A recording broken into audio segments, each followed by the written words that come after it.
વડોદરામાં કોંગ્રેસમાં ટિકિટ જાહેર થતાં જ કકડાટ જોવા મળ્યો છે। વોર્ડ 1ના વર્તમાન કોર્પોરેટર હરીશ પટેલની ટિકિટ કપાતા બળવો કરવામાં આવ્યો છે। હરીશ પટેલ અપક્ષ ઉમેદવારી કરવાની જાહેરાત કરી છે। આજે હરીશ પટેલ રેલી સ્વરૂપે ઉમેદવારી નોંધાવશે।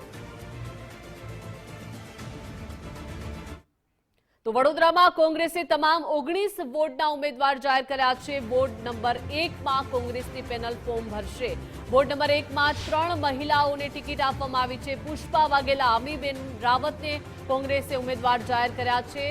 સોના જહાં દેસાઈ અને ડોક્ટર નિકુલ પટેલ પણ ચૂંટણી લડશે। શક્તિ પ્રદર્શન સાથે કોંગ્રેસના ઉમેદવારો ફોર્મ નોંધાવશે। વધુ વિગતો સાથે સંવાદદાતા અલ્પેશ લાઈવ જોડાઈ ગયા છે। અલ્પેશ, વડોદરામાં કોંગ્રેસે તમામ 19 વોર્ડના ઉમેદવારો જાહેર કર્યા છે। કેવું શક્તિ પ્રદર્શન થવાનું છે? ઉમેદવારી ફોર્મ ભરવા માટેનો આજે છેલ્લો દિવસ છે, કેવી દોડધામ ત્યાં છે? ભાજપ તેમજ કોંગ્રેસ દ્વારા ગઈકાલે મોડી રાત્રે જે તમામ ઉમેદવારો છે તે જાહેર કરી દેવામાં આવે છે અને હવે આ જે તમામ ઉમેદવારો છે તે પોતાની પેનલ સાથે ફોર્મ ભરવા માટે જઈ રહ્યા છે। આપ સીધા દ્રશ્યોમાં જોઈ શકો છો કે વોર્ડ નંબર 1ના જે નિકુલ પટેલ તેમજ અમીબેન રાવત છે કે તેઓ અહીંયાથી હવે ફોર્મ ભરવા માટે જશે। જો કે વોર્ડ નંબર 1માં 3 મહિલા અને 1 પુરુષ છે કે તેમને આ ટિકિટ ફાળવવામાં આવી છે।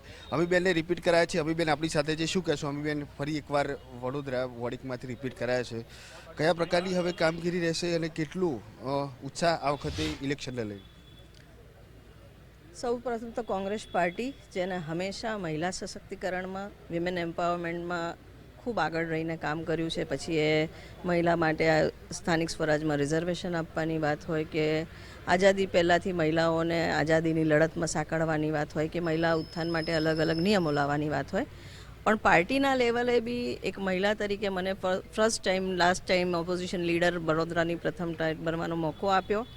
આ વખતે પુરુષ સામાન્ય સીટ જે જનરલી કહેવાતી હોય છે, સામાન્ય સીટમાં મને પાર્ટીએ લડવાનો મોકો આપ્યો છે। અમારા વોર્ડમાં 3 બહેનો પર પાર્ટીએ વિશ્વાસ કર્યું છે। કદાચ એ ગુજરાતમાં સૌ પ્રથમ આ ઘટના છે અને ઇતિહાસ રચાવા જઈ રહ્યો છે, જ્યાં 3 બહેનોની પેનલ અને સાથે પ્રોફેસર નિકુલ પટેલ અમે વોર્ડ 1માંથી દાવેદારી નોંધાવી છે અને પાર્ટીએ અમારા પર વિશ્વાસ મૂક્યો છે।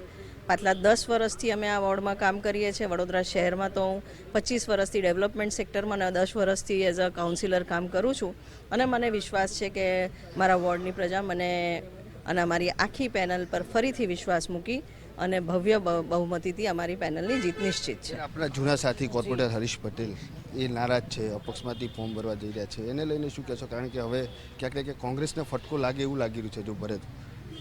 અનફોર્ચ્યુનેટલી રિઝર્વેશનના લીધે અમારા એક સાથી કાઉન્સિલર, અમારા 4માંથી કોઈ એક સાથી કાઉન્સિલરનું ટિકિટ નહીં મળવું નિશ્ચિત હતું। પાર્ટીએ નિર્ણય લીધો છે।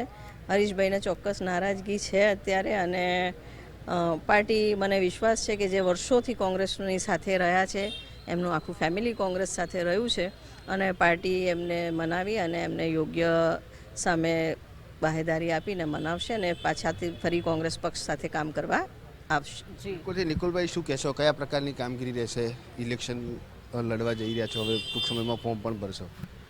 વડોદરા શહેરની અંદર વોર્ડ 1ની અંદર મને પાર્ટીએ વિશ્વાસ સંપાદન કર્યો છે। સિનિયર કાઉન્સિલરોના નેતૃત્વમાં ચૂંટણી લડીશ। મને વિશ્વાસ છે કે અમારી સમગ્ર પેનલ બહુમતીથી જીતશે। શિક્ષિત છું અને શિક્ષણ ક્ષેત્રે યોગદાન કરવાની ઈચ્છા સાથે કામગીરી કરીશ। આવનારા દિવસોમાં નગર પ્રાથમિક શિક્ષણ સમિતિ હોય કે કોઈપણ શિક્ષણ ક્ષેત્રના કાર્ય છે, કોર્પોરેશનના જ્યાં બી કામગીરી હશે, લોકોના પ્રશ્ન હશે, એને યોગ્ય વાચા મળે અને એમને પ્રતિનિધિત્વ મળે એવો હું અહીંયાથી વિશ્વાસ સંપાદન કરું છું। આવનારા દિવસોમાં વોર્ડ 1ની સમગ્ર પેનલ ખૂબ જ જંગી બહુમતીથી જીતશે એવો અમારો વિશ્વાસ છે।